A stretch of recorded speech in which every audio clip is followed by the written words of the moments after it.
This is the amazing story of the late Revert brother Abdurrahman, who had never prostrated to Allah for 49 years and found the light of Islam through a sister in the Maldives. He refused to be called by his former name after embracing Islam. This story is written by the sister who gave him dawah, and is as narrated by him before he passed away. Abdurrahman was a dear friend of my brother, more like his best friend. He comes from a Catholic background whose parents are Roman Catholics. He was the youngest son in his family. His father and grandfather are Christian priests who are devout in their faith. However, Abdurrahman always used to think critically. He always used to question, why did God send a son to save mankind? Why did God have human desires to beget a son? Why did God create his own son through a mortal human being? Why couldn't he create a son, the way he had created Adam, may peace and blessings be upon him, and Hawa, may peace and blessings be upon her? Is the Lord that incapable? Why does the Lord have human desires and human-like thinking? Abdurrahman used to ask these questions to the priests of his town. However, they were never able to provide answers to his questions. Rather, they would always tell him not to question God's works. This was indeed too difficult for Abdurrahman to accept. As a result, with plenty of doubts and baffling questions at the back of his head, he slowly drifted away from his former faith. Ultimately, he forgot about the Creator and became an atheist, believing that there is no such thing as a Creator.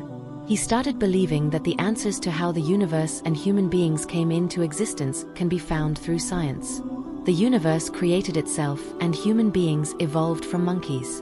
We are a product of genetic mutation. All the other living creatures came into being in the same way. The nations are dispersed due to a Big Bang which occurred billions of years ago. As a result, at the age of 16, Abdurrahman gave up his belief in God and spent 33 years of his life as an atheist. As the days passed, Abdurrahman met my brother and they became friends. He came to the Maldives with my brother on a visit to explore the county. He said about his first visit to the Maldives, "I thought I would get to see religious extremism in Maldives, and I have always read and heard that Muslims are fundamental extremists. To my knowledge, Maldives is a 100% Muslim country, and I was dead scared at the thought of that. However, my presuppositions changed when I witnessed a totally different scene. I saw pristine beaches, women in revealing clothes, and bars. There was everything except faith. When I inquired my friend about it, I realized I was in a resort. My friend told me that inhabited islands will be different.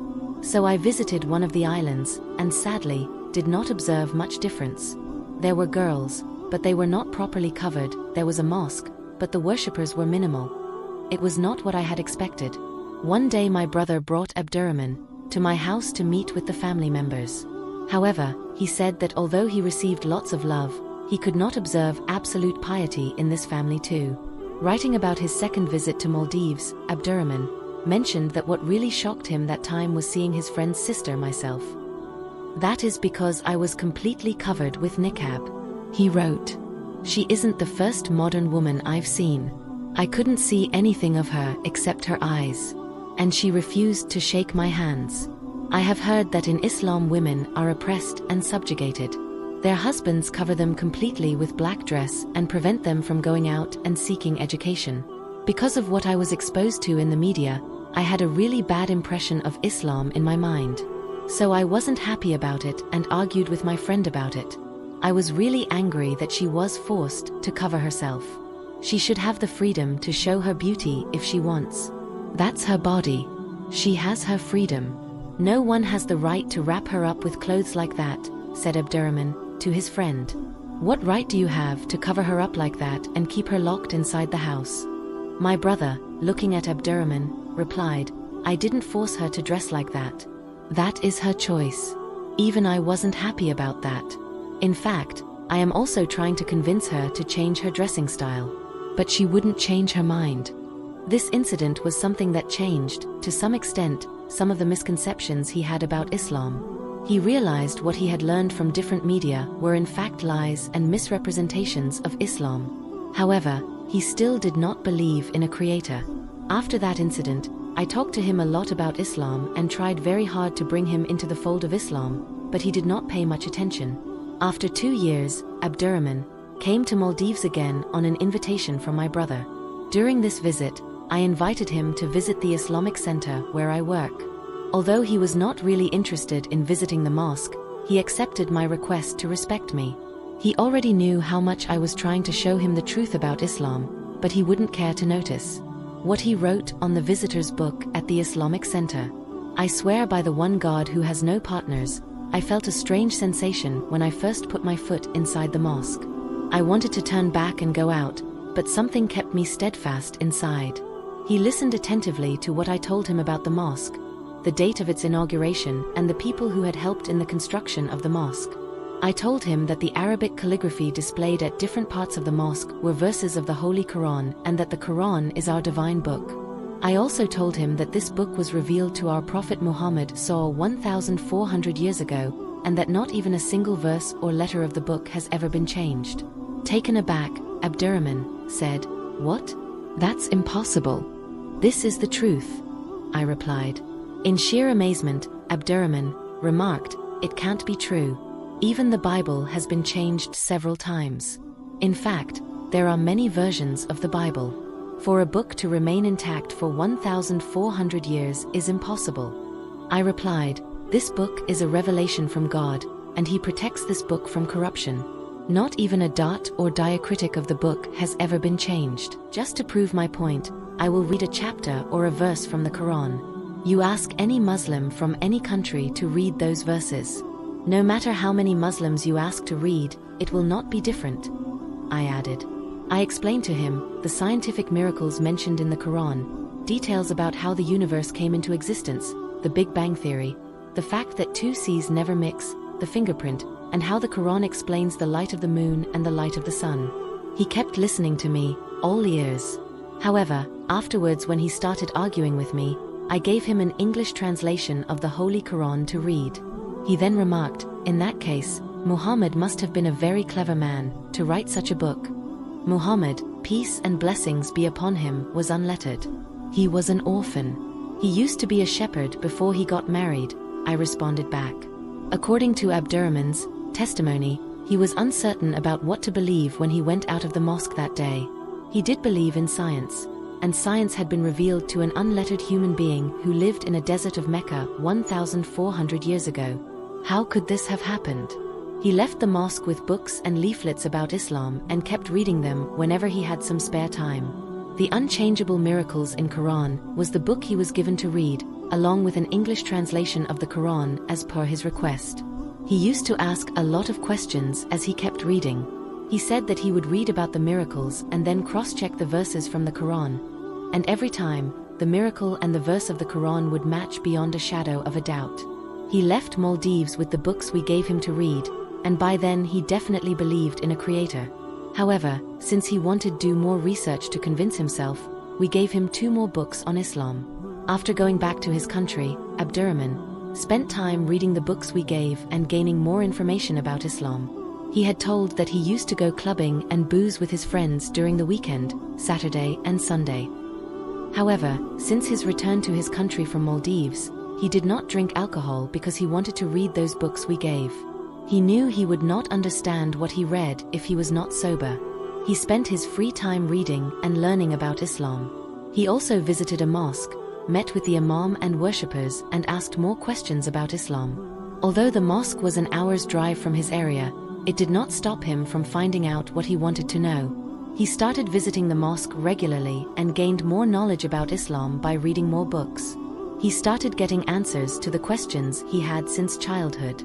All the doubts and uncertainty he had in his heart started fading away, and he began experiencing the divine light of Islam. In an email, he wrote to us about how he embraced Islam. "Why don't Muslims drink alcohol? I always wonder." I did get the answer to this question. I was getting all the answers to the questions I had about this religion, and my misconceptions were getting cleared off. I saw proof for a creator from the Quran. I saw evidence from the Quran that Allah is the one Lord without partners. To further convince myself, I wanted to know what the Quran says about Jesus' peace and blessings be upon him. When I asked the Imam of the mosque this question, he read to me some verses from the Quran. From those verses, I learned that Jesus' peace and blessings be upon him was a prophet of Allah, not his son. And the Imam read to me about Jesus's, may peace and blessings upon him, miraculous birth from the Quran. He read to me about the oneness of Allah and that he does not need anything or anyone's help. It was as if I had found the reality I wanted to seek. I left Christianity because I could not fathom the idea that a God would be so incapable that he would need a human being. On the contrary, in the Quran, Allah is described as one, not needing anyone's help and free from all human wants and desires. I was certain that I had found my faith. I had found my Lord. I had found Allah. Tears flowed down my cheeks when the Imam read those verses. And on the way back to home, I cried inside the car too. I didn't want to waste another second. I had already wasted 30 years of my life. Without wasting any more time, I decided to embrace Islam. That day, he took a bath and went to the mosque. The Imam taught him how to perform wudu, ablutions, and he declared the Islamic creed. I bear witness that there is no God but Allah, and Muhammad, may peace and blessings upon him, is the messenger of Allah. I also bear witness that Jesus, may peace and blessings upon him, is a messenger and not the son of Allah. Immediately after embracing Islam, Abdurrahman sent me an email saying that he had accepted Islam. Expressing his feelings at the moment of declaration of faith, he mentioned in the email, "The moment I became a Muslim, I felt goosebumps all over my body and a wave of chill ran down my spine. I felt I had let loose a heavy burden that I had been carrying. It was as if all my sins had drained off from my body and my heart was feeling light. My soul was at rest and I was in a state of true contentment, peace and tranquility. Words fail me when I try to describe those feelings: happiness, satisfaction, peace and being at ease." Involuntarily, I knelt down for prostration. A continuous stream of tears flowed down my cheeks. I cried a lot in prostration. I cried loudly. I felt my soul was receiving the love and compassion of Allah. I felt my sins rolling off my shoulders.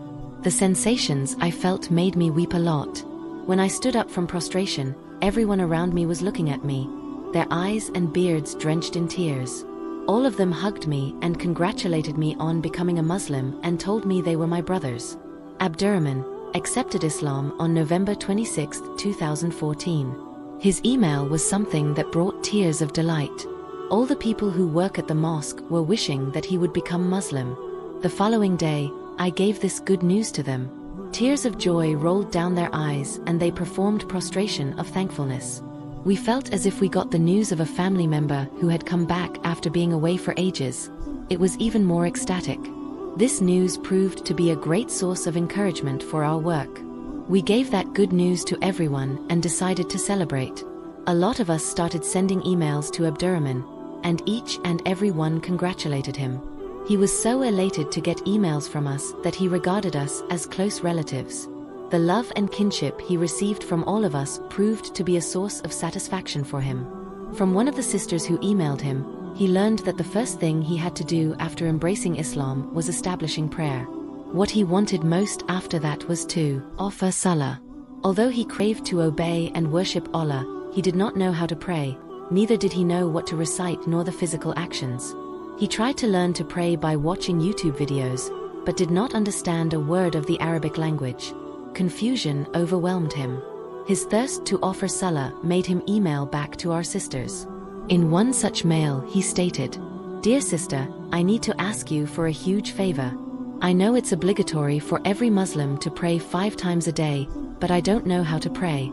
I don't know what to recite in prayer. How can I go to the mosque every day? It's really far away from my place. Maghrib prayer time is even very late as the winter season is approaching.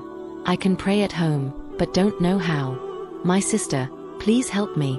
The same night he sent a very sorrowful and emotional mail in which he stated, "I want to worship, but just don't know how. I thought today, worship is just communicating with the Creator. I don't need to go to a faraway mosque to do that. There is a church nearby. I can talk to my Lord there as much as I want." But then again, I thought to myself, Satan is trying to deceive me because I have become Muslim. He is trying to take me to a place of worship of the Christians. I won't go. He said that he spent that night crying. He sat on the carpet in the center of his house and cried a lot. And he called upon Allah. Forgive me. I don't know how to pray. O Allah, make it easy for me to obey you and establish prayer just like you have guided me to Islam. I don't want to die as a person who didn't pray. I fear the thought of it. O Allah, I love you so much and I can feel your love. So I am eager to worship you with devotion.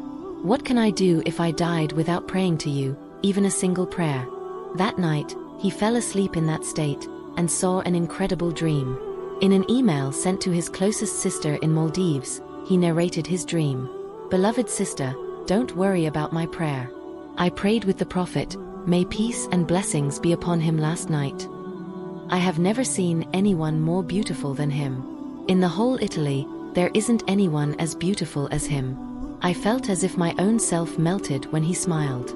My heart filled with love for him. Allah had created him in the best and most beautiful way, a stunning beard, lovely black eyes, a charming smile, fine white teeth, and a face of white complexion. It was as if there was light emanating from his face. May peace and blessings be upon him. He said, Assalamu alaikum Abdurrahman. I said, who is Abdurrahman? He told me that it was me and said, isn't it the name your sisters gave you? It is the most beloved name to Allah. I asked him if Allah would love me and that I haven't prayed even a single prayer. And prayer is the one of the most important obligations after embracing Islam. He said, don't worry. Allah knows everything. Allah knows about your hardships as a new Muslim. Your sincerity and love for Allah are heavier in the sight of Allah now. Worry not, for your afterlife will be much better for you than this life. Then he added, come, pray with me, your first prayer as a Muslim. I followed in obedience and prayed with him. After the prayer, he said, O Abdurrahman, whenever you pray, pray as you have seen me pray, may peace and blessings be upon him. I agreed. I also prayed Fajr prayer with him, after which he called me by name and gave me advice and told me to hold on to it. He, may peace and blessings be upon him, said, beware of Satan. He does not simply delude you with his waswasa, misgivings or whisperings, into your ears. He comes in various forms and ways, sometimes in the form of a human being, sometimes as wishful desires, and sometimes as abundant wealth. Try hard to not get caught up in Satan's trap. And always make dua, supplication, to seek refuge in Allah from Satan. Repent to Allah immediately if you fell into sin, even if it was unknowingly. Allah is the most forgiving and most merciful. So beware of Satan. Always pray on time. Pray in congregation. That is the best shield against Satan. After that, Abdurrahman brought major changes to his life. He destroyed the minibar at his house where he would store alcohol. He had workers get rid of the alcohol bottles and removed all images off the walls. He said that he removed the images because he knew that the angels of mercy would not descend to a place where there are images. He also bought religious books, including an Italian translation of the Holy Quran from the neighboring village. He read the translation every single day. Abdurrahman faced a lot of hardships when he changed his lifestyle according to Islamic principles and norms. His family cut off ties with him and his friends became strangers. One night he had invited his family for dinner and announced that he had accepted Islam. His family's reaction was not what he had expected. They broke all family ties and left his house saying, we don't even want to eat food made by a Muslim. With no friends and family, Abdurrahman became lonely. At this hard time, it was his closest sisters in Maldives who consoled and supported him. He would always say, I don't have anyone with me, but I am always happy and content. I'm not sad. My heart is always filled with a strange sensation of happiness. Abdurrahman told us in a mail about a dream he saw the night after he had the arguments with his colleagues. He wrote, I saw a very beautiful dream last night. Lots of angels in white took me to a stunning place. They came while I was in prayer, greeted me with the Islamic greeting and purified me with a fragrant water. They groomed me with an aromatic garment and took me with them. On the way, many angels in white smiled at me and greeted me by name. I don't know where they took me, I had woken up before that. But the peculiar thing is I can still remember the scent of the garment the angels had groomed me with. After that, Abdurrahman tried to visit Maldives as soon as possible. He wanted to learn more about Islam and to recite Quran. He desired to memorize the entire Quran, after his closest sister had told him about the virtue of memorizing it, that a person who memorizes the Quran will be able to intercede for 10 people on the Day of Judgment. He tried to fly to Maldives before December 2014, and began work to officially change his name and passport. He also wrote the dua, supplication of wudu, ablution, on a piece of paper and pasted on the wall to read after performing ablution for prayer. Abdurrahman faced several incidences where he displayed a high level of iman, such as being in a company of a couple where the lady was inappropriately dressed, colleagues who ridiculed him and his faith, and other unpleasant incidences. In every situation, he toiled not to fall into sin, but strived to attain paradise. In his last email on December 5, 2014, Abdurrahman narrated the story of what had happened when he went to his sister's house for a dinner invitation. He did not eat anything that night because his sister had prepared pork and chicken. He was served wine, which he openly refused. What's more, his sister had brought a Christian priest to advise and convince Abdurrahman to leave Islam. Abdurrahman accepted her sister's invitation and visited her house, thinking that she wanted to set things right and strengthen family ties. However, she had a different intention, reverting him back to Christianity. Abdurrahman's last mail was received on December 5, 2014. He mentioned in this mail that he might email us again after Friday prayer.